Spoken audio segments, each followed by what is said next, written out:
María Fernanda Pinzón. Mi nombre es Sara Gómez. Mi nombre es Pascual Carbone. Y mi nombre es Franklin Fernández. Bueno, entonces, no sé si les parezca empezar la conversación con un detalle que me pareció muy chévere del documental, que era el sonido, cómo trataban el sonido y como la importancia que le daban al sonido como arte, pero no precisamente música como arte, que también se vio a lo largo del documental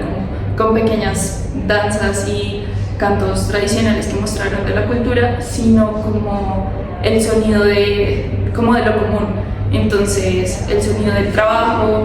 de cuando pintaban o cuando hacían cosas en arcilla, como todos esos sonidos, me parece que le dieron una importancia muy grande, como digamos también al tratar de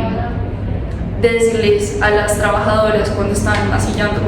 la arcilla que lo hicieran sin voz y con voz. Me parece que era algo que querían plasmar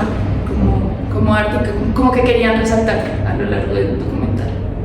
Sí, también era como la forma de comunicarse y como de mostrar el contexto, porque como que, o sea, sí se escuchaban estos sonidos y todo, pero como que ellos no se hablaban, porque,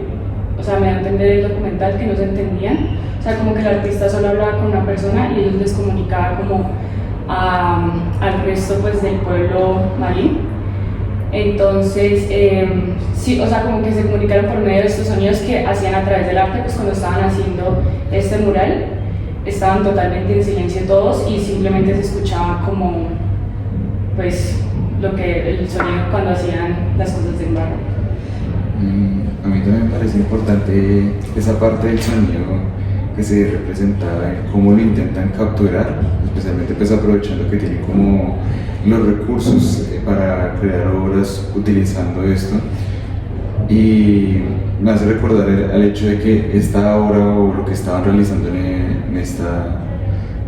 locación, si lo pasamos como a otro lugar sin tener todo el contexto y sin tener todo el trasfondo, perdería mucho su significado y su valor y como su propósito de ser, ya que parte de como el propósito, podríamos decir, de la obra era pues como capturar un poco lo que hacen en esta sociedad. Y entonces nos damos cuenta de que el contexto para las obras tiene mucha importancia para poder entender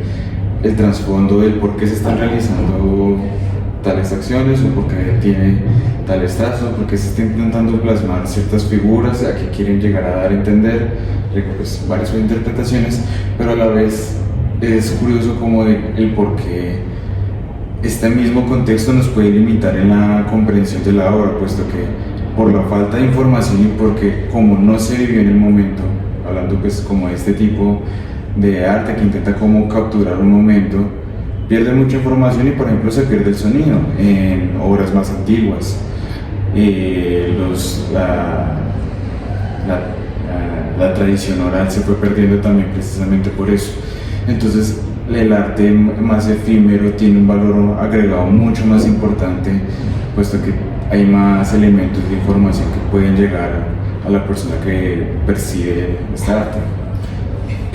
Yo me quiero quedar con la primera parte de cómo hablaste del contexto y de cómo este contexto influencia el arte.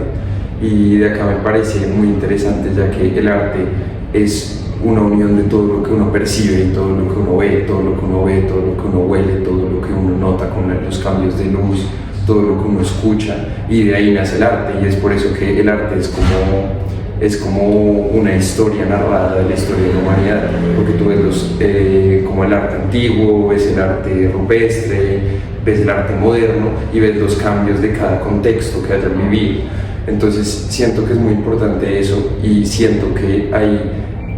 por eso el profesor Fabio pues, nos habló tanto en clase del tema de la evolución, y es más que todo por cómo los contextos hacen que un ser vivo evolucione de cierta forma,